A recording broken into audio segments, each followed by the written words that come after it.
So, the video game Kingdom Hearts is all about the end of childhood, which I think is a very subversive commentary because it is using proprietary Disney characters that represent our collective image of an idyllic childhood to say that this does not last forever, and in fact you will be separated and succumb to the forces of experience or adulthood. It does have infinite replayability, though. That is true. And I think that's true of nostalgia, too. The infinite replayability of nostalgia. No matter where or what you are, you can still be absorbed in the fantasy of your childhood totems, which is sort of the journey that Sora goes throughout the Dark Seeker series, which is what is known as the gigantic clusterfuck that ended with Kingdom Hearts 3. Okay. Why is it called the Dark Seeker series? Because the true protagonist of Kingdom Hearts is not Sora, the hero boy, but rather Xehanort, the man, whose initial form is played by the late, great Leonard Nimoy in Kingdom Hearts Birth by Sleep.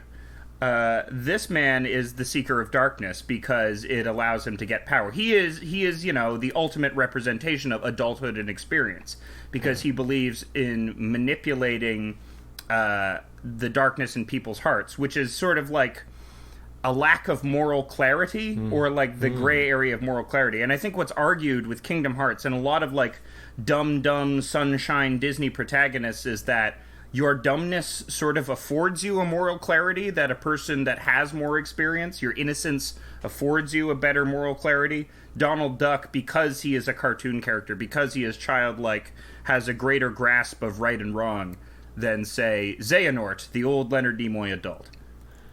And what is darkness but just the absence of light, after all? Yeah, what is darkness then, as Jordan Peter would say, a vaginal cave, you know? It's just a musty cave that I don't like to go in. No, but in terms of, like, Jungian archetypes, which he's all about, and if you read any of his deranged diagrams, there is, like, a historical association of the dark mother of the uterus with this sort of this anti-reality where things are sort of created and born, but also destroyed, and also in a form of non-existence. I'm not on, like, a Jungian train right now. It's not a good train. I mean, it seems interesting, the archetypes and such, but I've never liked to typify people in that way. No, it's very much about categorizing people into mythological... It's a BuzzFeed quiz, but instead of, which Avatar The Last Airbender character are you, it's like, which Greek mythological character are you? Right. Yeah, I'm not into that. But on the theme of childhood, I know when I thought of this as the theme for the episode, it was from a Come Town bit recently where they're talking about, those rainy, dark days when you wake up and you have to go to school and you don't really know what time it is. And then you go to school and it's rainy all day and it's just sort of like this sort of magical feeling. Mm-hmm. And I would get that kind of feeling when I would go into the mall as a young kid. Yes. Malls as young kids, that's the only time it's ever really enjoyable, like in the department store. Yes, being amazed by fountains, and I specifically remember the smell of mall fountains. Yeah, because, and I think the Clash have a song like that, like Lost in the Supermarket. Well, it's Lost in the Supermarket, right, but I think that's more about sort of choice blindness and how capitalism turns you into a zombie. Oh, I guess I didn't do a really deep reading of that. When I listened to Lost in the Supermarket, I got the same kind of, because, Supermarket, another place, another childhood place. Yeah, that's amazing, the shelves. And you think like one of your fantasies as a child is to like be in the supermarket when no one else is there after dark. Yes. And just like I would be able to eat all the candy and open all the things. And stores after dark have this very mystical quality as a child. There was an Ontario children's television show called Today's Special, which I really liked. Which, in retrospect, I watched some episodes, is terrifying. It's absolutely fucking horrifying. But it's about the department store. After it's closed, a woman puts a magic scarf on a mannequin and he comes to life. And, you know, it has puppets in it as well, and it teaches kids lessons. But it's like... Or I remember as a kid, like, going through a mall as it's about to close, and you see some storefronts, and it's just, like, blackness inside with just the mannequins out front, and it seems like it's this void universe. What is it about a Western man that he feels like he can only teach children lessons through puppets? I would say that it's... I think the theory behind it, if there is a puppet theory, if we're going into deep puppet theory, if we're going into the scholar Jim Henson, I think the exaggerated features of puppets sort of help communicate... because kids, they aren't really keyed into subtle emotions. They don't, you know, think about... I don't know if a kid has ever experienced... I've never experienced a melancholic child, you know. I've experienced a sad kid, but never, like, a kid afflicted with deep apathy or melancholy. Like, some of the more complex emotions, it's difficult to convey. And so, I think puppets help to illustrate sort of the broader emotions that children understand. And as a result, they can relate to it better. Because it's like, you know, you see, that man has the wince of a divorced man on his face. You know, a child will never identify that. Yeah. That wince. Yeah, it takes a while to get divorce guy energy. Yeah. You have to... Someone was saying Red Dead Redemption 2 is the ultimate divorce guy energy video game. What? I've never played it. I don't even know what it's about. I know people like Arthur... They like Arthur. Arthur Morgan. I can't do the voice. I can't do it. I don't know what I have it. I played about 15 minutes and then turned it off. And I was like, meh. But that's when I was blinded by marijuana.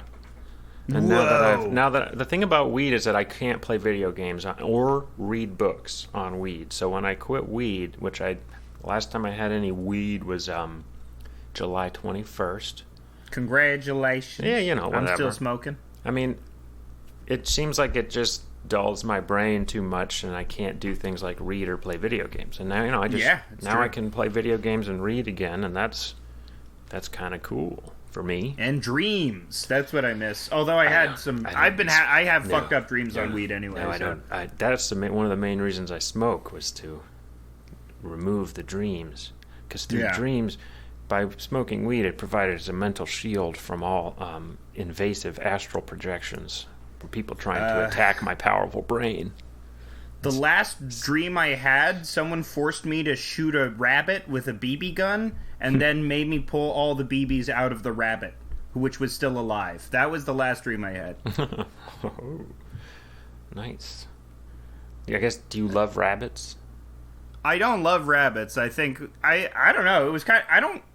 Like, not to sound like a fucking jackass, which I will anyway, but my nightmares don't scare me because they're sort of cool, you know? Yeah.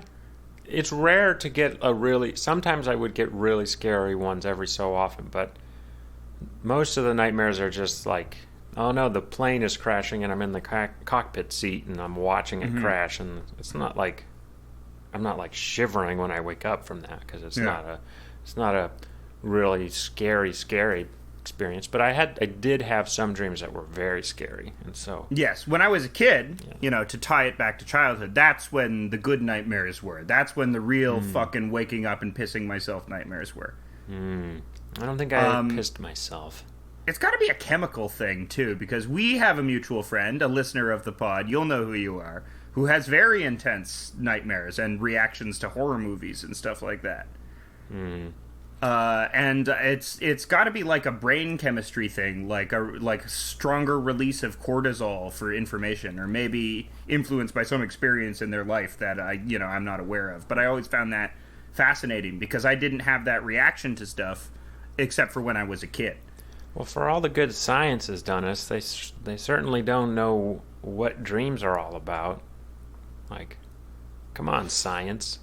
Yeah, get on dreams. Come on. David Lynch is more into dream science than you guys. And science is really letting us down these days, you know? Yeah. Come on, science. Come on, science. Get with the program, science. Stop trying to make Peter Thiel live forever. He's lived long enough, damn it. So I wanted to man. show you or bring up this article, which maybe I can read a little bit of. Do a reading series in a bit blatantly stolen from the Charpo Charp House. Charpo Charp podcast. Charp. This Charp is Charp from Charp, I guess. this is an article from yesterday in People magazine, and I thought it was fantastically satanic.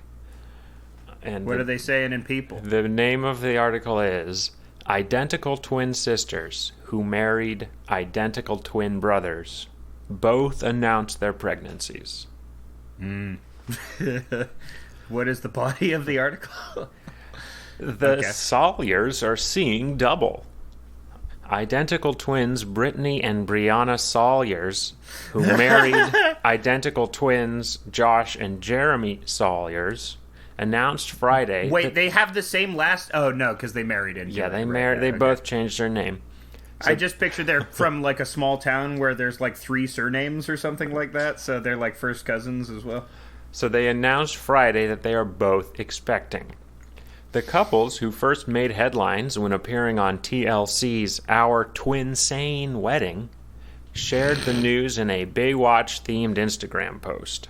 Hell yeah. Guess what? Both couples are pregnant.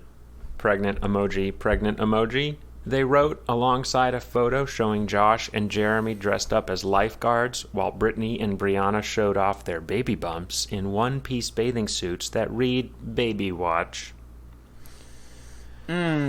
We are thrilled and grateful to experience overlapping pregnancies and to share this news with you all, the caption continued. Our children will not only be cousins, but full genetic siblings and quaternary multiples. Ooh. Which are, in my opinion, perfect for sacrifice. This is not in the article. Right, quaternary multiples. You're essentially reproducing the same kid, but Right. in a different timeline. You're literally creating 2 timelines of children. Yes. Of the same child. It's satanic and, or, perhaps just Man. a cult. Like, you could do a lot of science on those kids. Science should study these kids. Get off your ass, science, and use these kids for experiments. Yeah, see what kind of dreams they have. Maybe they'll both have the same dreams. Yeah. Do dream science on these quaternary multiple science. But yeah, it's gonna be they're I can't imagine what that will be like. I hope they don't live together. I hope they all live together. I'm sorry to break it to you. Brittany, who is married to Josh, told people that they were excited to all live in the same house and raise There their you go. children. Woo! Yes. That's crazy. The alternate universe version of yourself born on the same day. Like, I have identical twin friends who are like, yeah, it fucks with you a little. Ooh. Well, I know tangentially of a couple who has an identical twin, and like just normally, whenever you have like identical twins both having children, it's cool because those children are cousins and then also half brothers technically. Mm-hmm. But these will be full brothers and cousins, or Brother sisters. cousins? Brothers, yeah, brother cousin, sister cousin. Okay. Well, that's fine. I mean, it is very, very Rosemary's Baby. It is very, very... You're right, there is an element of, like, the stars aligning and cosmic birth and whatnot, and... Well, the like, fact that these they're two living together... flaxen-haired, Midwestern dump ladies. Yeah. It's exactly... You probably haven't even seen them. They're I haven't flaxen-haired... seen the article, but it's their names are... What are their names? Like Brittany and Bobby, you said? or- Brianna and Brittany, but Brianna they're and Brittany, flaxen-haired yeah, Midwestern dump ladies. Yeah. That is true. That's all you need to be. And the men are brunettes, and they have big square heads. Yep. I imagine. Yep. There you go. It's easy to figure out. Yeah, but these are the chosen people. If there is like a Satan, he would choose this these couples, this pair of pairs, to usher in a new era of pestilence. So we can all have that to look forward to. The sisters... Say bye to the old era of pestilence. Let me go on. The sisters have long been immersed in twin subculture, dressing alike, double dating, and considering themselves two halves of a whole. I mean, I shouldn't make fun of that. It seems like it would be sort of hard to cope. I feel like a lot of identical twins. Okay, let me go on probably okay, keep going. The baby news comes almost exactly 2 years after the couples tied the knot in a joint ceremony at the 2018 Twins Day Festival in Twinsburg, Ohio. They were married by identical twin ministers, and the ceremony themed Twice Upon a Time. You know in numerology, the number 11 is considered to be an evil number because it represents something unholy, which is one, representative of the universal whole, but repeated and next to each other. They're an ersatz version of something that is fundamental and already exists. And that's what the movie Us uses. The movie Us uses a lot of the number 11 in it. It uses the Twin Towers, which, a lot of weird conspiracy theorists consider the Twin Towers to be a demonic sigil because it is a big number 11. Yeah. Same with the Golden Gate Bridge. Wait, the Golden Gate Bridge is a demonic sigil? I have to get my notebook out. Yeah, I mean, it's a big gate. It's literally a big demonic gate. They're like... All the demon people are obsessed with gates, the idea that you can create a portal to somewhere or a wormhole, and you need some big sort of like football uprights to do it. Yeah. For some reason, football uprights are like the primary gate form. Big forks. Yeah, that's why I have so much suicidal ideation about the football uprights. Oh my god, it's all coming into... Man, that is a romantic hanging, though. If you want to do a good high school hanging, football uprights. Can't it's the beat best it. place. Yeah, man. Call 911 if you're experiencing these thoughts. Yeah, don't hang yourself from the football uprights. But it is the best place. Yes, it is the best one. Okay. Rafters are a poor man's game. No one's going to find your body. You're going to be 3 days. You're going to be bloated. Terrible corpse. All covered in flies. Football uprights, you get like the beauty of the lights on you, the dew of the field. Yeah, a Tears for Fears song that'll play. Exactly. Mad world. Demonic no. Don't joke about the high school suicide. Oh right, I forgot. That's bad. It's bad. Don't to joke do about it. Teenage suicide. Don't do it. Don't do teenage. Frankie. Don't do teenage pregnancy. Teenage suicide. Don't do childhood suicide. Don't do... That's the fucking... When kids commit suicide, that's the fucking craziest shit to me. Yeah. Because I remember hearing this one story of like a girl who fucking was bullied so bad. A 6-year-old girl was bullied so bad she just hanged herself. Yeah. And that's... How bad... Do you need to be bullied? Because I was fairly bullied as a child. That's why we had to end bullying, and we did. That's why Melania Trump stopped bullying. Yeah. We had to end bullying, and unfortunately now there's more weenies than ever, but it's good, ultimately. We can we'll figure out a way to employ them.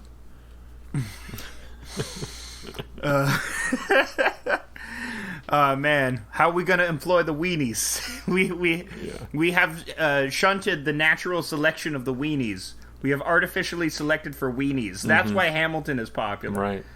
Because we stopped bullying, we have Hamilton now. I mean, that is what the boomers think, basically. They're like, oh, they should why get rid of bullying? You need bullying. I've heard like boomers say that, or at least other Gen X like comics being like, no, you need bullying. I think it's a popular contrarian take. It's just something you could say. Oh, it's the opposite of conventional. Oh, treating each other like shit is good, actually.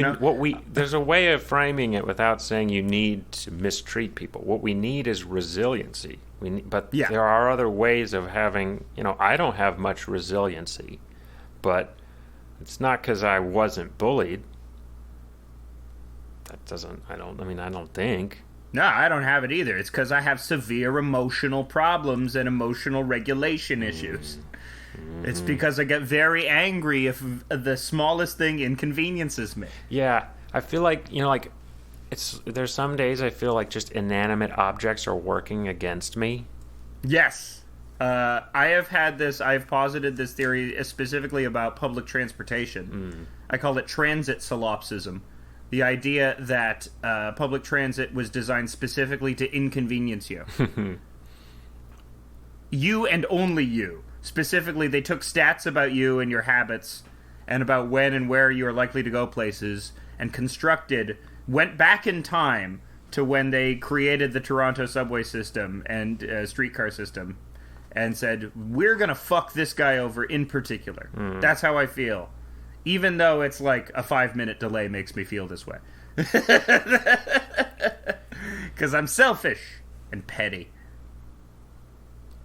Twin sisters. Twin sis. Twin sis. Twincest. Twins. Of course, there's that very famous, the very famous case of the identical twin gay porn stars who are in a relationship with each other. Okay. You know about them? I don't, but well, have they hot. found love? Yeah. I mean, controversial take here, but I find sibling incest to be way less creepy than parent-child incest. I mean, as long as it's taking place over the age of 18 completely consensually, then just don't, it's weird. Talk about it. I think it's fucked up, but it's like, it doesn't strike me as, like, abusive or have the same power imbalance fucked upness. Right. And, I mean, the issues come in with procreating, because you're going to have a Habsburg baby, and... I mean, we allow the wealthy to do it. Frankly, I think it's, I think... the extreme libertarian in me says, like, I don't care if your kid has genetic defects. Yeah, well, we also have to, you don't want to self-select all the genetic defects out of society. That's anti... How are we going to get mutants otherwise? We need a little incest. How are we going to get the X-Men? How are we going to get the Midsummer book kid? Yeah, how are we going to get the new Bibles written? Yeah, if we don't have our incest babies. But, because you don't want to go the route of Gattaca, which I think is what we're seeing now. This is a hearsay, but from another podcast. Shout out to the Trillbillies. Trills.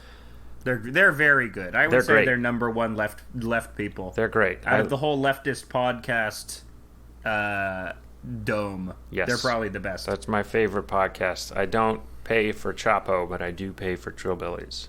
I pay for Trillbillies too. But they were talking about some Radiolab thing where rich people are now able to really do genetic screenings on their own babies and self-select for things, and they can self-select out various phenotypes. So they can pick appearance, they can pick out disabled babies, and they can now starting to be able to self-select for intelligence, which is not good for the rest of us. All of these smart fascist super babies are gonna... Turns out the movie that correctly predicted the apocalypse was Baby Geniuses. Yeah. Yes, it was. The super babies. Is that Bill Crystal? No, is it? Oh, Billy. Is that Crystal. Accidentally a Bill Crystal? Billy Crystal? I meant Billy Crystal. You're not Bill Crystal. You have to be very careful. There's a big difference between Billy Crystal and Bill Crystal. Yeah, you can't make that mistake. There's a big difference between John Lovitz and John Favreau and John Favreau and John Lovett. Oh, God. Yeah. The Pod Save America boys, they are a bad podcast. That is an example of a bad podcast. They're very funny. I listen to them sometimes just to get an idea of what's going on in the normies. In the normie sphere? The Radlibs. Yeah. Are they Radlibs, I guess? No, they're Kamala supporters. They're Kamala supporters, so I think. Well, what is Radlib? Radlibs are like I think they're what Amy Therese people call Chapo people. They're what Red Scare people call Chapo people. Really?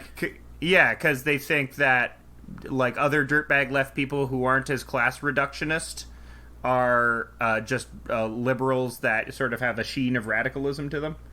They according to Medium, it's people who pretend to be radically opposed to the capitalist imperialist status quo, but defend the system in practice, allying with liberal Democrats and other counter-revolutionaries. Yeah, so you know how like you saw Michael Moore do a big "We gotta vote for Joe." Kamala's very progressive post, even though he was like even though he's Michael Moore. Okay, so Noam Chomsky's a Radlib now. Noam Chomsky, some people would call Noam Chomsky a Radlib. Mm-hmm. Okay. Because he said, vote for Biden. It is better than Trump. I feel like after being a waffler, I've come down to, you should probably vote for fucking Biden. Yeah, I don't. I'm gonna vote for Biden because I'm in Michigan, and it really, really makes a difference there. If it makes it, but as Chomsky was saying, if you're in a safe state. Yeah. As Chomsky was saying. Yeah, if you're in New York, vote Bernie. Write in Bernie. Howie Hawkins or whatever. Yeah, or someone else. Joe Jorgensen. Keep pressure on him. Because the only argument I've seen for preserving Trump is accelerationist. Really, that it's like Biden is just gonna preserve the status quo and nothing will change under Biden. But it's like you think things will change under Trump? They'll get worse. They'll get way worse. And I don't think you can seriously argue that Biden would do a worse job than Trump. He sucks. He sucks, but it's like not compared to this guy. The singularly most incompetent leader, at least domestically, that we've seen. Yeah, I mean, the left is not able to have a coherent foreign policy. So it's funny. I like how there's people getting called Assadist online sometimes. Isn't Tulsi Gabbard? She's an Assadist? Yeah, but she does hang out with Assad, so that's kind of where it's... Well, I was trying to figure out what is an Assadist, and I guess it's someone who's just like authoritarian because they think it works. Like they think that the Syrians, it was just working. I think it would be similar to those who were saying that Iraq was better with Saddam. Which arguably, like, kind of true. Yeah. I mean, it's like if there was a way to depose him without millions murdered, I suppose that would have been nice. But I don't think there was a way to do that at the time. So how do you keep... It's like, because if there's so much sectarian violence, then the Assadist would say you need a strong man to keep control of the sectarian violence. I mean, that's also one of the strange things of the left, where they're like anti-interventionist, except when it comes to Kurdistan, where it's like, nah, we should put all of our fucking troops in fucking Kurdistan. Because those guys are secular heroes. They just like them because there's still some Marxist revolutionaries there and some anarchist revolutionaries there. I like the Kurds. I like Brace Belden. He fought Brace with the Belden Kurds. is not representative of the Kurds. He's just... Brace Belden is the Kurdish leader. It is odd to me that he is now the go-to guy for all things about... Like, I have a friend who went to Iraq, the Kurdish parts of Iraq, and was ferried around in a limo with a Kurdish billionaire doing coke.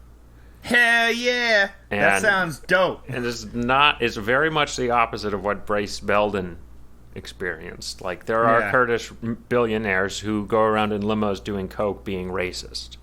That's pretty. That's the country I want to live in. That's the Arab country. My good friend, who shall remain anonymous from high school, who is now at Oxford, very far right. Oh wow, that's no good. It takes all kinds. Takes all sorts. Takes all sorts. To make there's Marxists, Oxford fash guy. There's Marxists out there wanting to kill everybody who's got a which Marxists? Give me their names. Income higher than them. Name names. I want you to name names on these Marxists. No blacklists. This is the only Chinese restaurant that'll deliver in a 10-mile radius, Elaine. My father was on a blacklist. Man, it's weird how like Seinfeld is occasionally pro-communist. Or like that one episode where Kramer starts quoting communist literature as Santa Claus. Yeah. But Kramer, like, the show doesn't actively try to invalidate Kramer's point of view, except for the fact that Kramer is a general doofus. Yeah. They're also they talk about the JFK stuff a little bit in Seinfeld with the magic. What was the magic thing? The magic loogie. Is it the loogie? Yeah, that is when he's because it's Keith Hernandez? They accuse Keith Hernandez of spitting on them, and Jerry does the whole JFK bit. At that time when I watched that, I was really anti-JFK conspiracy, which I've done a 180 on. Well, why were you? I remember because that I didn't. One of my foundational memories of you is playing JFK Reloaded. So, yes, I played a lot of JFK Reloaded, but I was playing so much fucking JFK Reloaded because I wanted to convince myself that it was possible that Lee Harvey Oswald could make those 3 shots. I mean, it is possible. But very hard, very improbable. And he did it apparently with a really shitty gun, and also had no gunpowder residue on his face whatsoever, and also placed a call to Raleigh, North Carolina, to a defense intelligence counterintelligence agent whose name I'm forgetting immediately upon being arrested, and he had a CIA minder named George de Morgenschild in Dallas. So a lot of stuff's weird, but at the time when I was playing JFK Reloaded and before that, I was really anti-JFK conspiracies. Why? Is it like a Texas thing? Part of a Texas thing. I don't want to dox myself, but I'm related to a guy who worked in the JFK administration, so it's a familial tie-in. You got blood. You got blood in there. Yeah, I have a relative that worked for JFK. My mom met JFK when she was little. Where? That was always cool. You know, when she was like 3 years. No, she was. How old was she? I think it was when she was really little. It was before he was in the White House. So it wasn't like she met the president. But that's okay. She was, because it was still Profiles of Courage, still a war hero, glowing with Addison's disease. And I like JFK. So yeah, JFK was all right. I feel he gets a bad rap sometimes because like people put Bay of Pigs on him, but that was really CIA as Bay of Pigs. The Bay of Pigs is not his fault. He did a good thing in the Bay of Pigs. Yeah. I mean, but also as I'm reading in the Civil War book, we've been trying to invade Cuba at that point in like 1961. That was like maybe our 4th or 5th attempt at invading Cuba. We tried it. That's where the word filibuster comes from. Is the filibusters were people who would get together and try to invade Cuba in the 1850s. No joke. Well, oh man, that just reminds me of the Simpsons episode where they try and buy Cuba.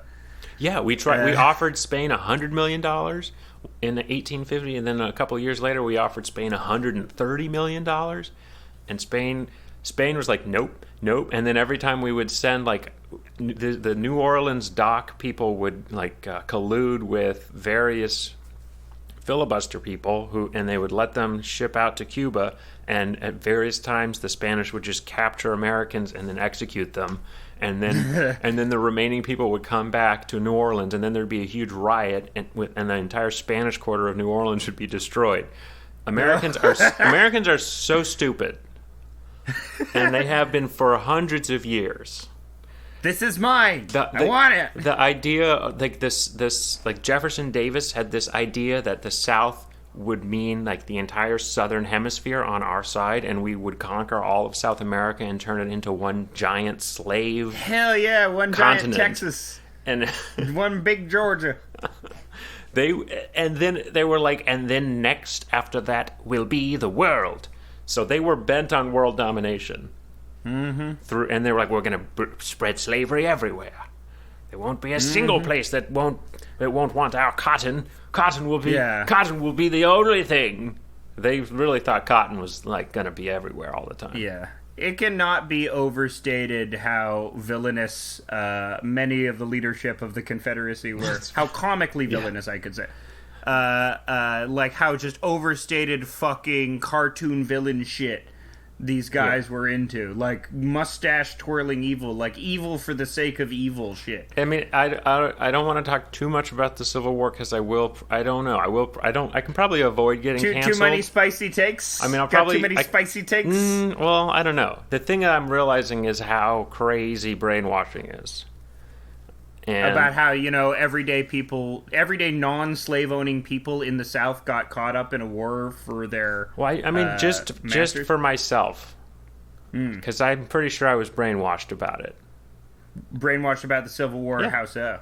I mean, I was taught that it was the war of northern aggression, and that the South. Oh, really? Yes. You actually were in your Texas school upbringing? Well, I went to a private school, so they didn't even have to abide by any kind of. Oh, wow. But yes, I would, and the North started it. It was their fault. The South was just being peaceful, and we treated the slaves nicely, and they liked it. Whoa. Really? Yeah. That's nuts.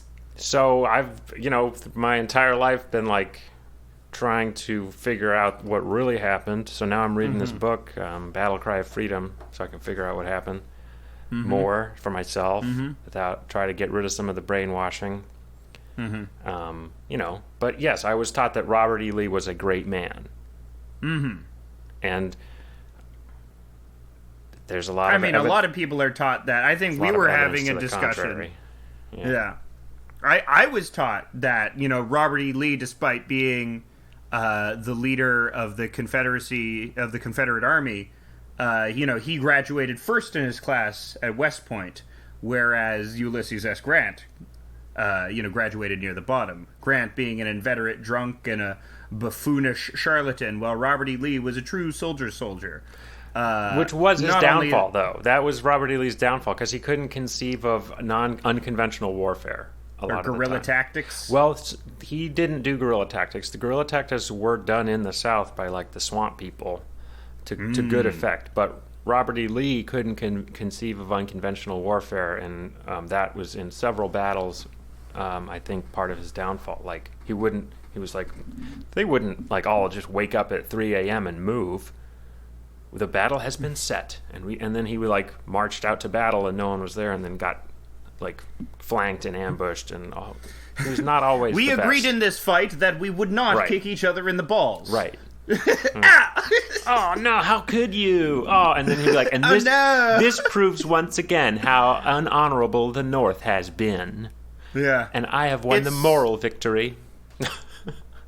It's almost funny how I feel like in modern day politics, the liberals almost sort of represent that, whereas the Republicans are the ones who will just kick you in the balls, even if you have agreed to not kick each other in the balls.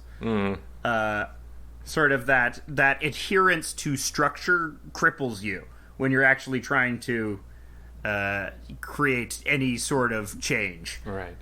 Well, I would hesitate to take too many lessons from the battlefield and apply them to politics. Hey, fuck you. Sun Tzu did it. Fuck you. I am as smart as Sun Tzu. Fuck you, I am a Sun Tzu genius. Hey, fuck you, Sun Tzu. Fuck you, Sun Tzu. Fucking... Well, they didn't have no conception of childhood during the Civil War.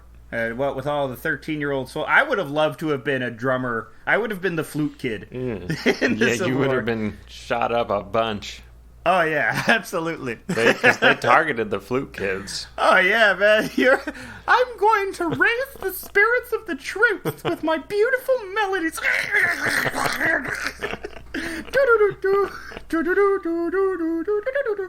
Yeah. Oh no, they rattled little Jimmy with bullets. With musket bullets. I wish True Blood had been more like vampires during the Civil War, because that's what I want to see. During the Civil War. That's what I want to see, is a show with the vampires during the Civil War. Yeah, and there's a group of freed slave vampires that prey on slave owners, and you like them. That would be awesome. You should pitch that to Jordan Peele. Yeah, you should pitch ideas to Jordan Peele. Where can we get his? Where can we pitch ideas to him? Look, I'm a little white Jewish guy, so I got the best ideas for black stuff. You hear me? I feel like a lot of Jews have taken that approach. I feel like that's the story of NWA. It's just you go to the writer's room and it's just one Jewish guy. Yeah. Look. Black people, they don't come across as black people on TV. You need Jewish people to write for black people. That's what TV black people said. Look, I feel that has been applied to most media before 5 years ago. Before 5 years ago, all black people were just written by Jewish people. I mean, everybody was written by Jewish people. Everybody was written by Jewish people. That's how the writing works. There you go. You go right to the synagogue. That's how writing works. Yeah. That's how. It's funny how that's how South Park actually works. They just want juice. It's not even Matt Stone. Yeah, it's not even Matt Stone. He's too Sephardic. Yeah. It's just Matt Stone's cousin, Shecky. It's his cousin. Yeah. Yeah. Where do you get your ideas from? Oh, we have an intense creative process. And Shecky, oh, I hope they pay me with coins again. With coins again. I like Sacagawea dollars because I can feel their heft. Did you hear that there's a coin shortage in America? We can't do anything right.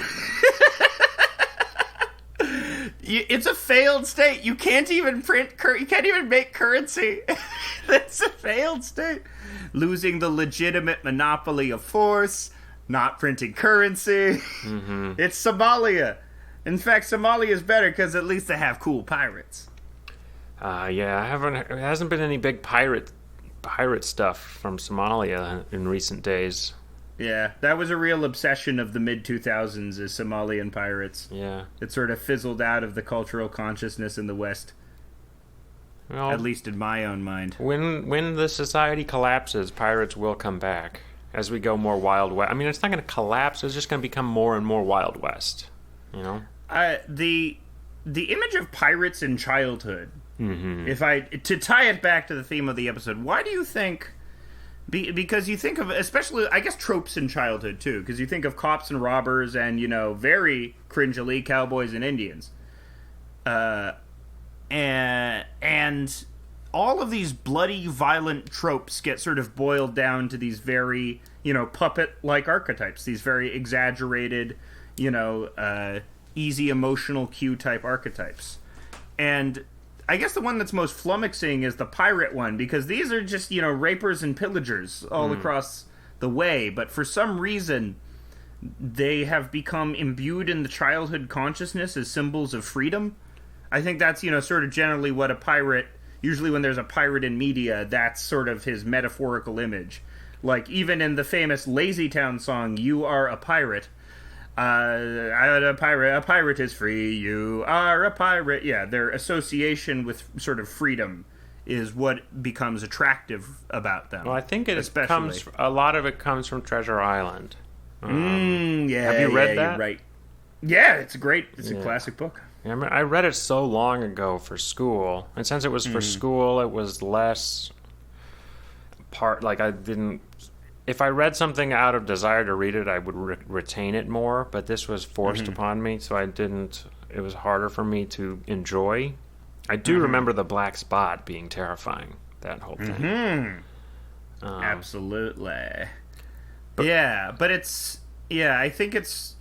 that's sort of America, too, how you forget all of its raping and pillaging because it's associated with freedom.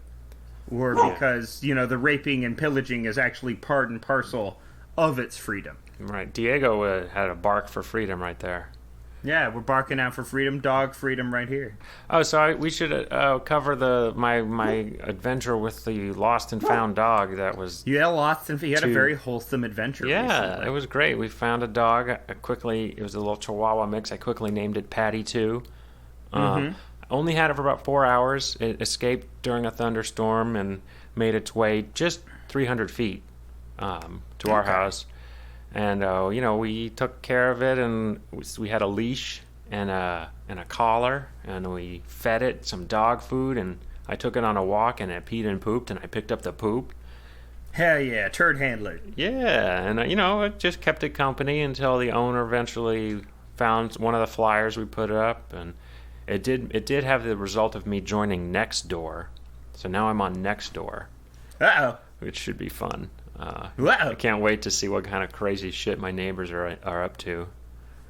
Didn't you have a neighbor with like a Confederate flag or something like that? I have a neighbor with like a Marines flag, which is not... Okay. It's not at all the same. No, but it's still a little intense. I'm pretty sure he's dead now. Okay. Like, he died. Okay. He was on a ventilator machine. No, not good. He was on a ventilator, or oxygen, and it was concerning for a while because the power was going in and out.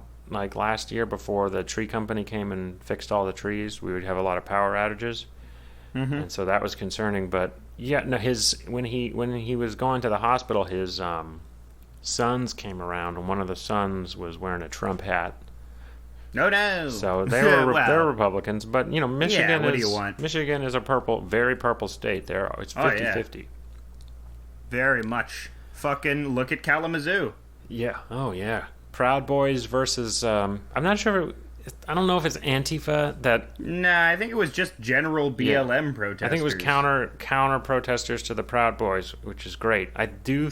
Yeah. I'm not really for violence, but if Proud Boys show up and you go out there to kick their ass, I think that's cool.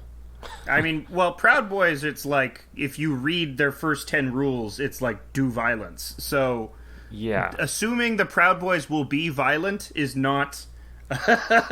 it's not a bad assumption. Yeah, which is why I think, acting in self-defense is pretty necessary when it comes to those guys. I mean, I'm basically a weenie, but I admire people who have the bravery to go out and confront the Proud Boys violently and hit them in the face. Yes. Good for them. And then the Proud Boys had to leave, so that's good.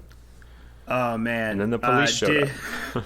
Frickin', do you like the Melvins? Are you a Melvins guy? Yeah, I do like the Melvins. I don't really like bands with two drummers all the time. Yeah. But I do like the Melvins. I like King Buzzo as a guitar player and as a vocalist a lot. Yeah. Well, he's also got some pretty bad takes, King Buzzo. He's a big libertarian, which is, and he's catching heat now because a video of him on Gavin McInnes's show resurfaced. Mm-hmm. Yep. But he's not alt-right. He's just like, capitalism has worked for me, and if it doesn't work for you, you're not trying hard enough. He's one of those guys. Okay. I mean... And, I think that sort of attitude might blind you to some more nefarious elements who use that attitude to further a white supremacist agenda, which Gavin McInnes definitely does. Yeah, Gavin McInnes is a douchebag. He is he's funny, though. Yeah. I think he's funny. A lot of people on the right are funny and smart. I only think Gavin McInnes and Milo were funny. Who else is funny on the right? Alex Jones, I think, is hilarious. Yeah, but he's unintentionally funny. Like, Gavin McInnes can actually, craft a joke intentionally. Yeah. He's evil. He's terrible. But just because you're evil doesn't mean you can't be funny. I think Trump look is at funny. 70% of comedians. I think Trump is funny. Trump is hilarious. Trump is, and not just unintentionally funny. The dude can crack a joke. I think that's part of why he's dangerous, is because he's very funny. Yeah. He understands mockery. People are above childish mockery, but no, it's a very effective rhetorical tactic. Trump said he was going to pardon Edward Snowden, and funny. Susan Rice responded with, "I can't even," and that really pissed me off. So yeah, almost had her as the Veep. What is it with Democrats? Why do they hate Edward Snowden? It's process. Robert E. Lee, baby. They're all Robert E. Lee, Process. It matters more than anything else. I don't understand. Process matters more than reality. Snowden showed that the government is spying on everyone. Yeah, but he didn't go through the correct channels, we were spying on Angela Merkel. Yes. But what he should have done is reported it to his supervisor. Oh, right. Yeah, I forgot. Yeah. If he had done that, we have systems. I feel like we should tear down the statues of Confederate soldiers and put up statues of Edward Snowden. Yeah. Obama loved the Patriot Act, Yeah. It's those libs all love the Patriot Act. I think to some degree, and I've heard it before, the phenomena of big law brain, but I think you also find it in other professional class jobs, like surgeons as well, tend to have this sort of almost mild sociopathy. Yeah. But big law brain is a thing, because when you work at the highest echelons of law for a while, people describe Lori Lightfoot, the Chicago mayor, like this. Mm-hmm. You sort of gain this outsized sense of power and legitimacy. Like, you become sovereign. Like, you gain the legitimate use of force when you get inured to these positions where you do have a lot of power and respect in society. Right. So I guess my greater point is that once you think you're God, you do a lot of stuff. Well, I don't... The troubling thing about Biden is that he's certainly not going to revoke the Patriot Act. He's certainly not going to stop spying on Americans. He's certainly not going to do anything about the Customs and Border Patrol's 100-mile radius thing where they can basically... Like, the entire state of Michigan is 100 miles from the border. So, because of the Great Lakes. So Customs and Border Patrol can go into any house in Michigan if they wanted to without a warrant. And then 2/3 of Americans live within this border range where there are no constitutional rights from Customs and Border Patrol. That's why the green men that Trump sent into Portland are pulled from Customs and Border Patrol. They can do whatever they want. And I don't think Biden's going to fix that. No. I don't know if Biden is going to... If, say, these protests continue into his term, which, I don't know if he'll win or not. Yeah, that's 50-50. But, yeah. Just like Michigan.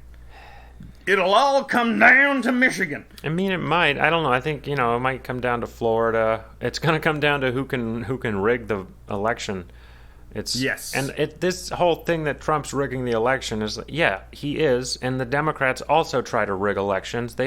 Both sides have been rigging elections since, like, Kennedy. So. Yeah, that was like the big, who's the one that leaked all the DNC documents?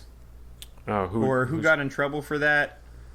I guess, Reality or maybe Winner? The Hillary emails. It was just in the Hillary emails where it was like showed Debbie Wasserman Schultz actively conspiring to undermine Bernie Sanders. Yeah, the New York primaries haven't been... Like, the 2016 New York primary was illegitimate.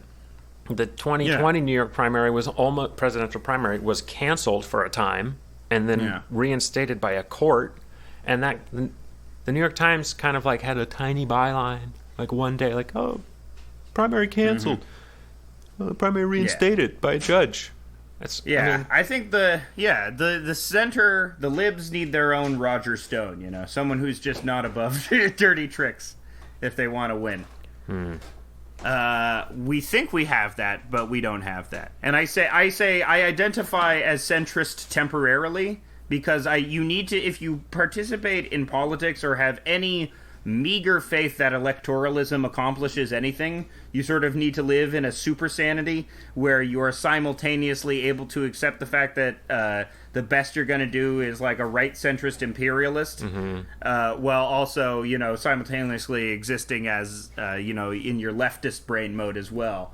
Because I do think, in my heart of hearts, maybe it is just faith-based, but electoralism actually does have consequences. Significant enough such that it should not be thrown out whole cloth. Yeah, no, I mean, I don't understand people who want to. Especially on a municipal and a state level. State level especially, electoralism has a lot of strong effects. Yeah, most of the people who say such things have no interest in getting involved in local politics because they are probably transplants and they're probably renters and they have nothing tying them to where they live. They're probably living in a place that they don't plan on living forever. They're also probably childless, and they are not rooted into a community. They are desperate for that feeling, and they are finding one by finding other people to agree with them that electoralism needs to die. And so that's becoming their community, and it's kind of sick. Yeah, I think politics divorced from geography is sort of like a thing that you see in the Twitter era of politics, which is like it's always that the old think globally, act locally thing is very much true. Where think locally, act locally. There you go. Think locally, act locally. Yeah. Like, you want to make anarcho-syndicalism, you want to have a series of kibbutzes, start by finding out what the tea is in your community. You know, I say all this. I'm not going to do anything. Although recently, oh man, there's been this fucking thing in Midtown Toronto that's really been making my blood boil.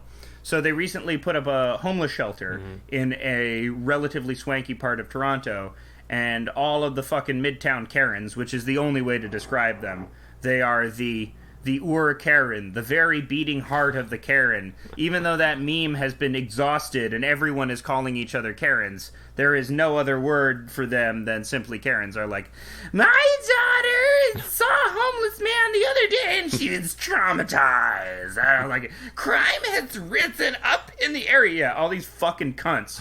These fucking AA cunts. They're not women. Most of them are men too. So it's like I can. The men are cunts. Everyone is cunts. Ooh. But yeah, in Midtown Toronto, they're trying to get rid of the homeless shelter that was recently built because it's devaluing people's properties, maybe, and there's crime in the area. Not really, and because they're just a bunch of people that can't stand looking at homeless people. That's really the long and short of it.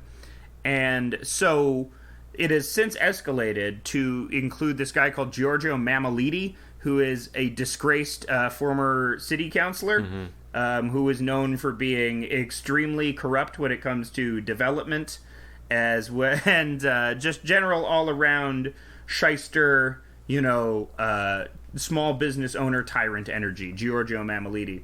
And he owns property in the area, and he has now joined the cause. And the thing they're trying to do now is organize a private security force to harass the homeless and prevent crime. They're sort of like trying to... One of these fucking rich-ass bitches said, we need a guardian angels. Like they want their Angels? own version of the guardian... No, the guardian angels. The beret-wearing vigilantes in 1980s New York. Okay. Who were policing the Bronx because the police wouldn't go to the Bronx. So they were suggesting that we've become a lawless society because I saw a guy peeing on the street. And yeah, I just really... There's nothing more that I hate than people that beat up on the homeless. That shit really makes my blood boil. Yeah, well, vigilantism is, not good generally. No. Unless you have no other... I mean, if there's nothing else, but then I think that was the general state of the Guardian Angels when they started. It's like the NYPD really, really did not police those neighborhoods. Well, supposedly, if you listen to right media, then all the major cities are just turning into chaos and violence, unchecked violence. There was a shooting at Grand Central Terminal just the other day. So I'm gonna have to check in with some NYC friends to see if it is true that that Gotham has turned to chaos. And that is it Escape from New York yet? Is it Bane yet? I think we need Batman. I think. Yeah. Oh, the Joker-fied. Yeah. Because everyone's become Joker-fied. Yeah. As Scott Adams said. I mean, if all the Joker movie. If all the rich people moved out of New York, which I think they have temporarily, pretty much. They've temporarily all just packed up and left for the Hamptons or the upstate New York. It's going to have a very funny effect on upstate politics. It's going to become lib instead of like mildly like working class right wing. Yeah. You get big rich libs screwing everything up for people in like whichever county. Yeah, and like the town of Catskill and the Catskill County, it's going to be in Greene County. That's happening. Yeah. They're trying big rich libs doing big rich libs politics. Well, in Catskill, they wanted to do Black Lives Matter on the sidewalk, on like the street. And there you go. The town mayor was like, "Nope, whoa, no, that's a controversial. No, you're not going to." And then that turned into a big deal, I think. And wow. Also in Catskill, the town, they're filming a documentary called Trump Country. Wow. So Catskill's going to be in the limelight for a little while. Wow. And yeah, there's a lot of hardcore Trump people up in upstate New York. Oh yeah, of course. I think, we all know the sentiment that animates Trump. It's a bunch of white people who feel like they're sort of being passed over. Mm-hmm. That's it. That's all you need to understand. They just feel like people have forgotten about them. Even like Republicans like Mitch McConnell have forgotten about them. But Trump, their big salesman boy, he's the shyster in their corner. He's, it's like the confidence you would get from a Saul Goodman type, you know? You know he's evil, but he's your evil. Well, I wonder what the Democrats are going to do, you know? They got to figure it out how to win some of these people back. Yeah, but I don't think they keep saying the Kamala Democrats was a safe choice. Yeah, but they also the Democrats are all just like every year they're like the big demographic change is just around the corner. Nope. And I guess it maybe, but that has been hindered by the immigration restrictions.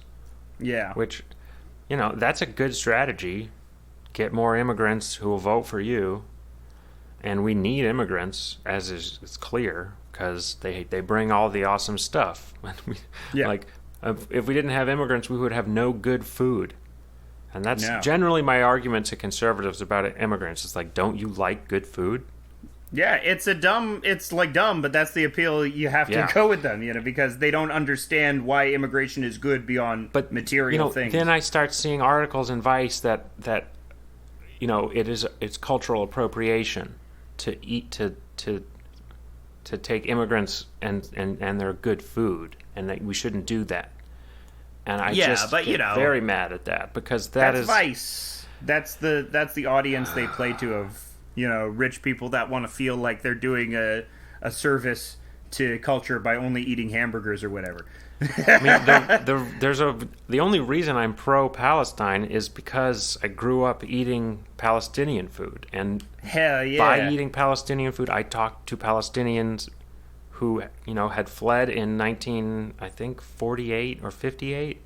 I can't remember the year, and they went to Lebanon, and then from Lebanon came to America, and they were like, we were forced out of our homes at gunpoint by the Israelis, and our father had an entire family there that he was separated from, and had to come to America eventually and just start a new family. He never saw his old family again. Well, round 2. I mean, and we'll do a mulligan on that family. Yeah. So and ever since knowing them and what they went through, I was always very, pro-Palestine. There are plenty of good arguments for Israel. Nope. Yeah, there are. One of them is just might makes right.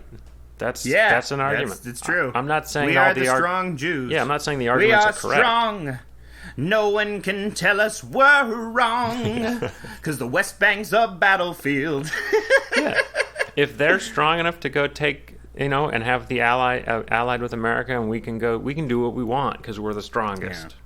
Carl Panzram, man. And Classic. as we were talking pre-pod recording that about might makes right. When you start doing violence, then might makes right. Becomes the ultimate rule. So, legitimate use of force. That's what we were talking about. Because might makes right. I mean, that was like it's always Alan Moore had a good quote on anarchism, which is like lots of people criticize anarchy because they say that the power will go to whoever has the biggest stick. And I thought to myself, well, that's how it works now, isn't it? Yeah. And so, I think, but that's really what it's all about. We're talking about Max Weber, the man Max Weber, Protestant ethos Max Weber. The man, the myth, the legend. Identified the state as, or what sovereignty truly is the legitimate use of force exclusively. You have a monopoly on the legitimate use of force. Only you can beat people up, and people are like, that's okay. And so, what we're seeing in America is America losing its grip on the monopoly of the legitimate use of force, because people can plainly see, a critical mass of people can plainly see, they are not using it legitimately. Yeah. And so, forms of insurrectionist violence will become more and more palatable, or will be seen as more and more legitimate. Yeah. And that's how states within states form. Balkanization. Yeah, I'm wondering that. I mean, That may happen. That'd be very interesting to me to see how California does when it secedes, because they haven't been able to solve their own problems. Like, they're doing rolling power outages right now, today and yesterday, because they can't get a handle on their utility company. And, interesting to see. We need force. Interesting to see how a city like New York, which has had liberal mayors or as such for a while, they can't get a handle on internet. Their internet sucks in New York City. You can't get good internet there.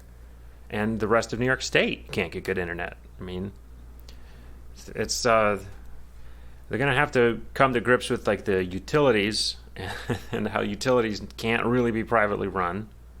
Sooner or later, we keep trying. I think I saw Matt Brunig say this today, that we keep trying, like, centuries of just being like, maybe we can let the utilities be private this one time. God damn it, quit it. Yeah, what is the logic of privatizing utilities? The idea that, because, like, the opportunity cost it takes to create a telecom is such that no one can start a scrappy independent telecom. There's no viable form of competition. You either have to artificially split the companies up in order to create competition, or you need to nationalize it and get rid of it altogether. I think that the reason that they get it mixed up is because they start from where they are instead of from the beginning in terms of their analysis. So we've gotten to a certain point, and now it seems like it would be great if it was all private, without realizing that what came before wasn't, and you can't just, so they don't consider everything when they're figuring it out. I don't know if that makes any sense, because I'm kind of grasping it tenuously, but I think I think that makes sense. It's I think so it's like when people assign Elon Musk a huge amount of credit for developing stuff, even though it's like he has $550 million of government subsidies and like tons of government research that benefited him. Well, it's like crediting him with PayPal or with it's like crediting Mark Zuckerberg with Facebook, when Facebook couldn't exist without like billions of dollars of government support for the developing the internet. And, or how like Bill Gates learned to code on DARPA computers, Yeah, all of this stuff came from the government's support of tech and science development.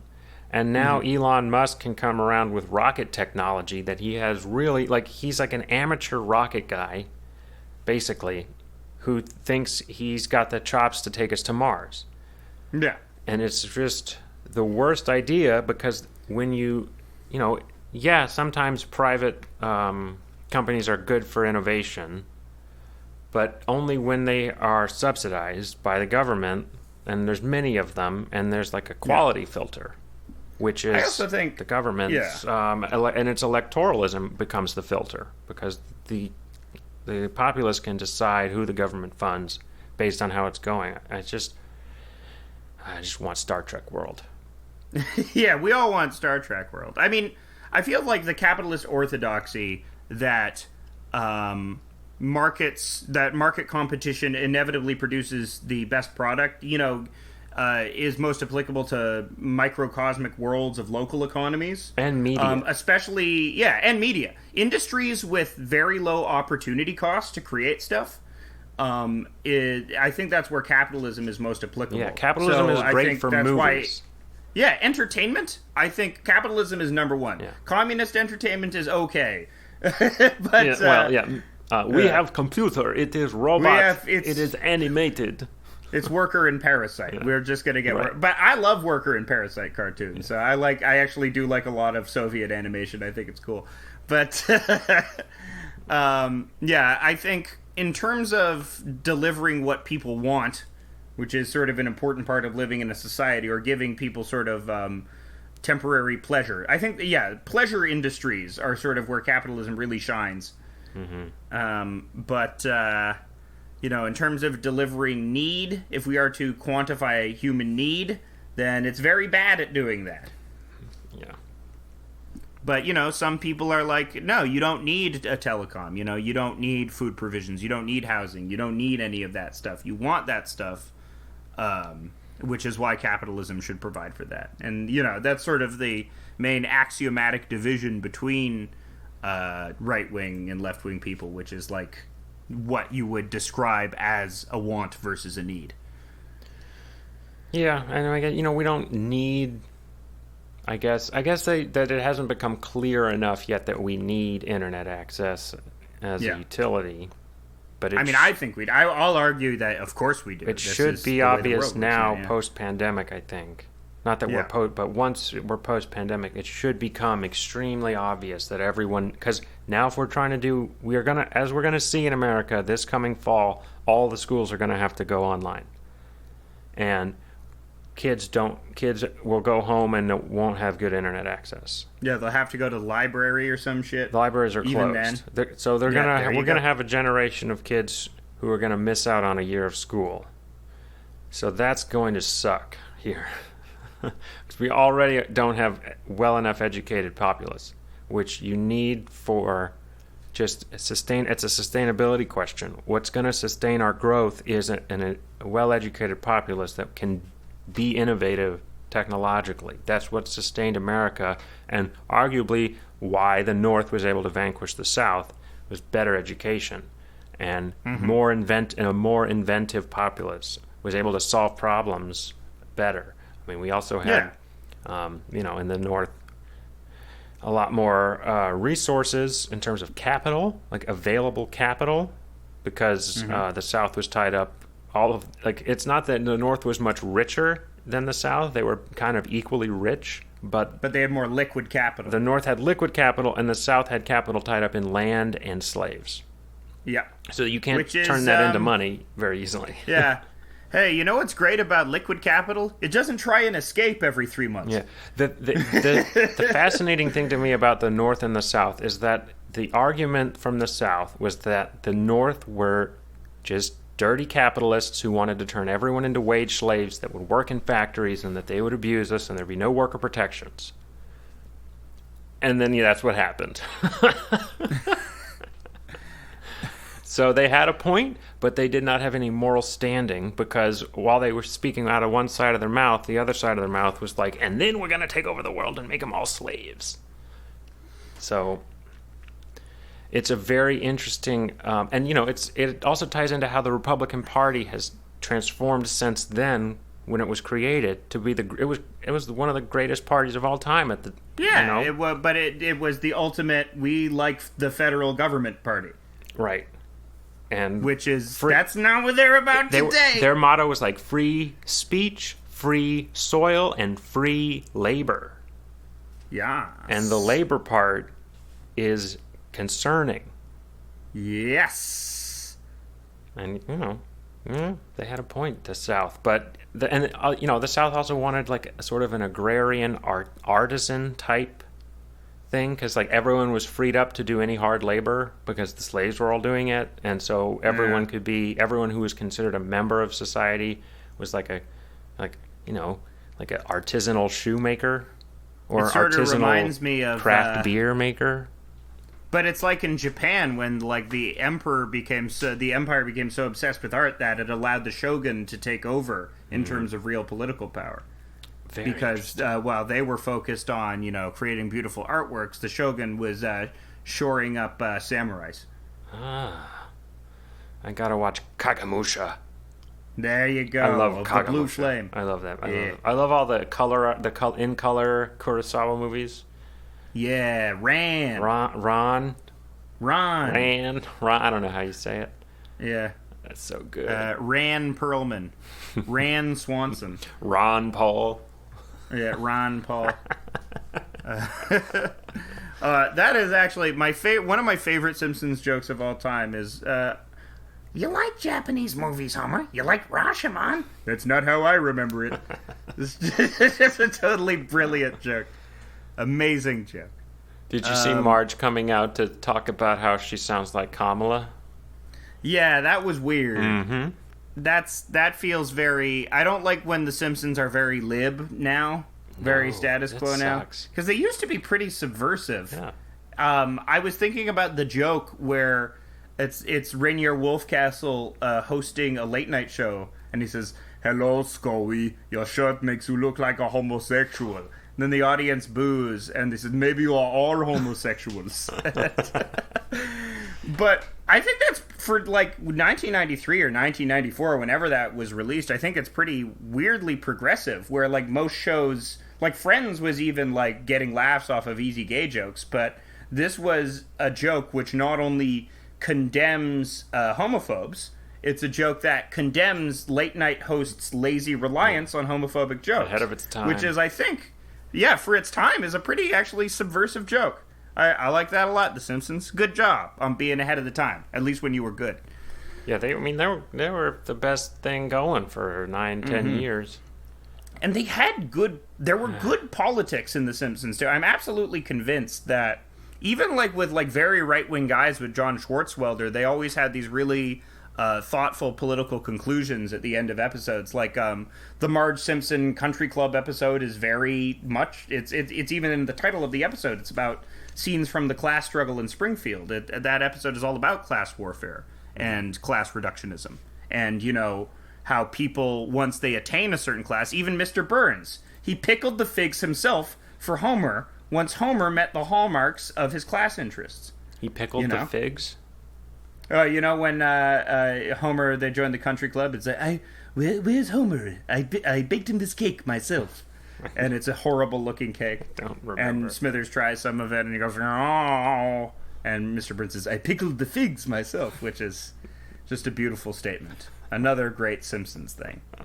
But yeah, seeing like the Marge defend Kamala, or like going very MOR and saying that you're beating up on Midwestern housewives or something, just, you know, it's zombie Simpsons. You know, it doesn't. It's the absence of a point of view, which is really what makes it so disheartening.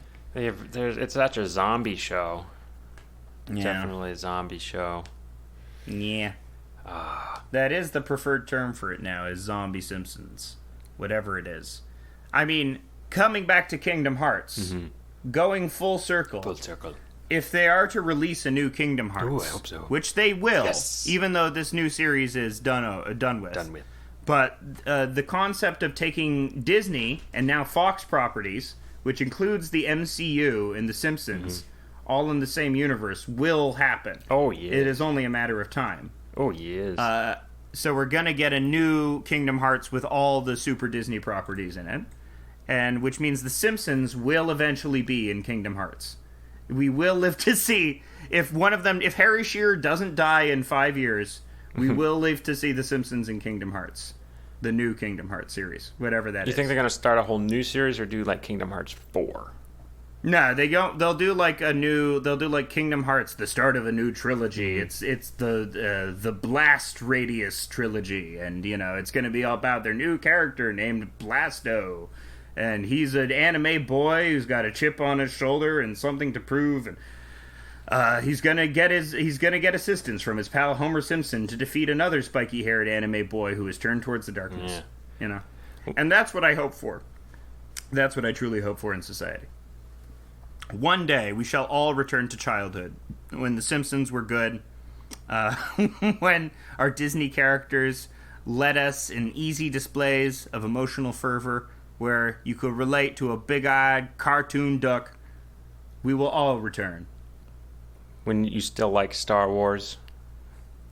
Yeah. Don't you want Sora fighting with a lightsaber, you fucking predictable little bitch?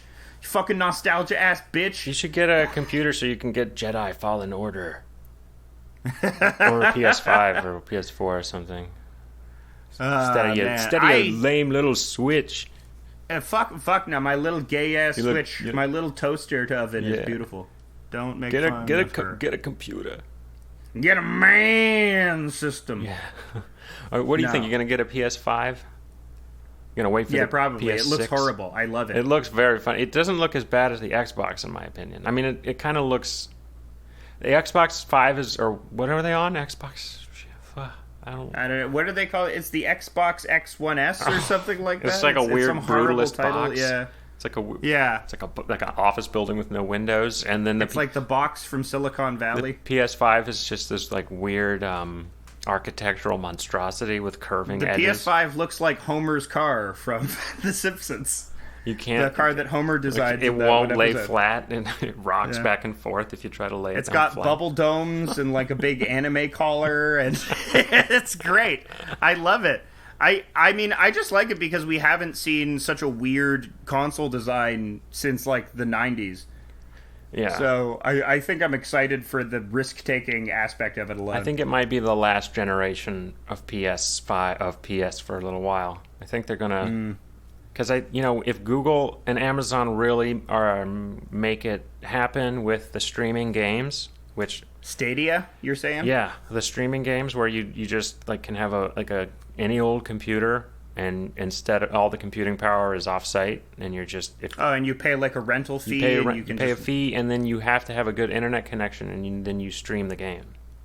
And then you play games like you would watch Netflix movies, where you can select from a library of hundreds, or right. And you don't have to pay for each individual. If your internet connection's good enough, you can get any game, and it doesn't matter. And all the processing, all the video rendering is taking place off-site, and then if it's fast enough, which you kind of need fiber optic, but if we get enough fiber optic, then you can play. And people were doing it with Assassin's Creed Odyssey. They did a test. You could play it for free on the Google one, and it was working. Yeah. Well, let's hope Google and Amazon do not monopolize another industry. The video game industry? It'd be hilarious. I mean, I think, yeah. Given how they treat their employees, do you think they do better than, like, Rockstar Games, who notoriously ground their programmers and artists into nubs? And Blizzard does that, too. Blizzard also is notoriously horrible to their employees. There was a very funny Twitter thread on a guy who works for Nintendo, or guy or gal or non-binary pal, and they were saying how they were working for Nintendo and Blizzard offered them a deal, and they just laughed them out of the room. Just like, why would I want to go work for Blizzard? That's what's fun about Nintendo is Nintendo actually does have a great work culture, but their programmers and artists love it so much that they're willing to work for 7 days without sleep in order to make good games. Can't wait for Breath of the Wild. They believe in the brand. Yeah, Breath of the Wild 2. Never finished Breath of the Wild 1. Oh, well. I got far. I got farther than I generally get. Breath of the Wild 1 doesn't even benefit from you completing the story. Yeah. It's a sandbox game and should be experienced. It can be experienced just as much as a toy as it can a game. Well, I will return to it. Once I do love the story of Breath of the Wild. I think it is a beautiful Zelda story because it's about how all of your friends are dead. Yeah, they are. All my friends are dead. To everyone listening, they are all dead, and we are all that remains. So subscribe and tell your friends to listen to House of Decline. Yes, all the dead ones. That is right. And remember, it was the Union Army that dropped the bomb on Hiroshima. Whoa!